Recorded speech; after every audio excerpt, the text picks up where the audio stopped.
Hey apes. So this video is a review video on how to write a Q2.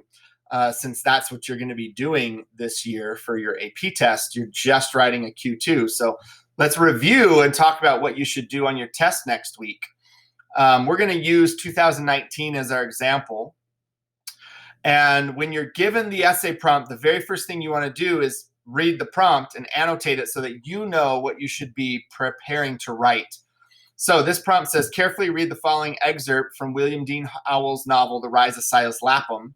Then, in a well-constructed essay, analyze how the author portrays the complex experience of two sisters, Penelope and Irene, within their family and society. You may wish to consider such literary elements as style, tone, and selection of detail.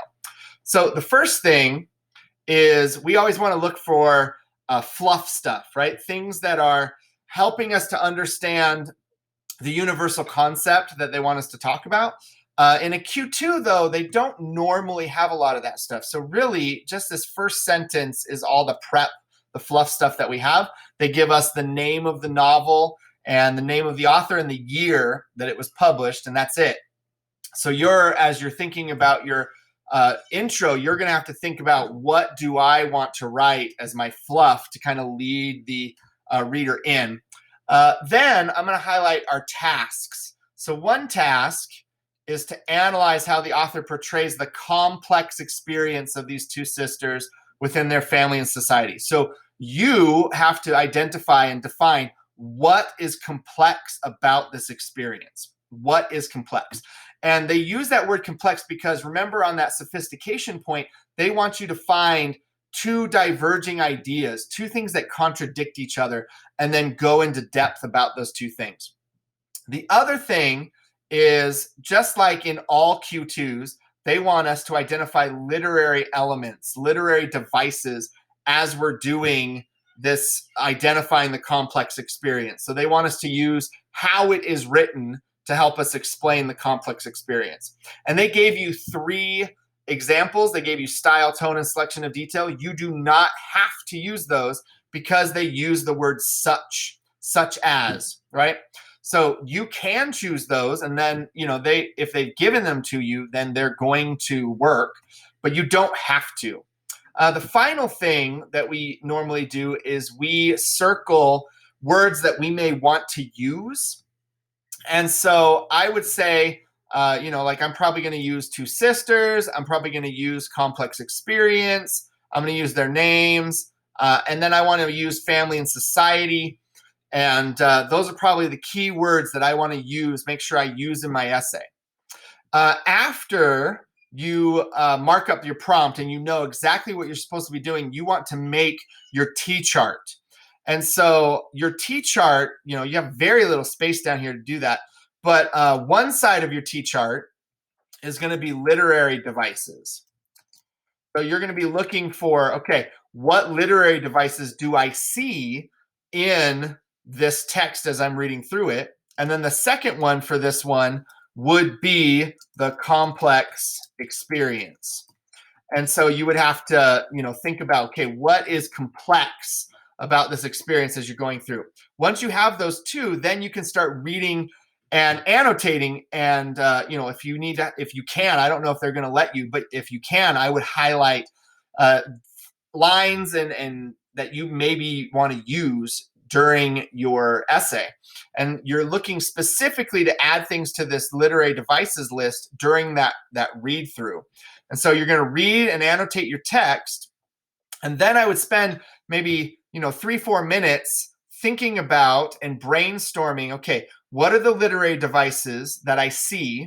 And then what do I think the complex experience is? And remember that you're trying to find two diverging ideas, two contradicting ideas in this text.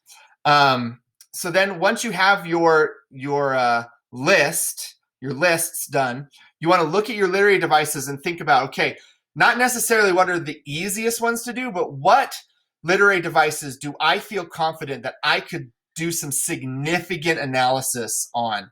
And so sometimes that is diction and imagery, but sometimes it's not. So if you think, okay, I'm going to go with diction and imagery, hopefully you've chosen that because you can go really deep when you're talking about them in your analysis, but maybe you've chosen, something else in the passage. Maybe there's metaphors, maybe there's, I don't know, all sorts of different things that could be in there. So maybe there's ascendantin. So then the final thing you want to do is you just want to outline. And remember that in our outline, we want to have essentially 3 paragraphs. So one paragraph is going to be your intro, and you need to introduce all these ideas in your first paragraph. So you want to have like a fluff, 2 sentences of fluff to ease the reader in. You need to identify the title and the author of the piece. And then you need to identify, at least for this prompt, the complex experience and then the literary elements that you're going to use to prove that. All those things in the intro. Then the second paragraph, you're going to choose a lit device to focus on. So if I was working with imagery, maybe I start with imagery and I give them examples, quoted examples from the text that show this awesome imagery. And then how does that help us to understand the complex experience?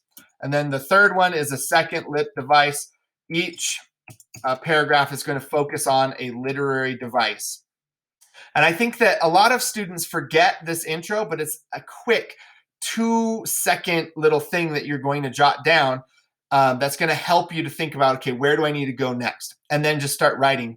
And I would write for the entire time. I have students that stop after 20 minutes, and that's just not enough. They're giving you 40, 45 minutes to write this.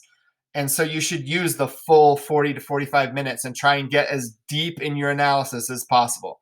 I like to use a PEAEA format in my body paragraphs. And so I give a piece of evidence and then I analyze for a while. And then I give a piece of evidence and I analyze. And I try to weave that evidence into my analysis so that I'm going back to evidence over and over and over and over. All right. Good luck on your test, apes. Hopefully this really helped to review what you should do for a Q2 to get prepped to write it.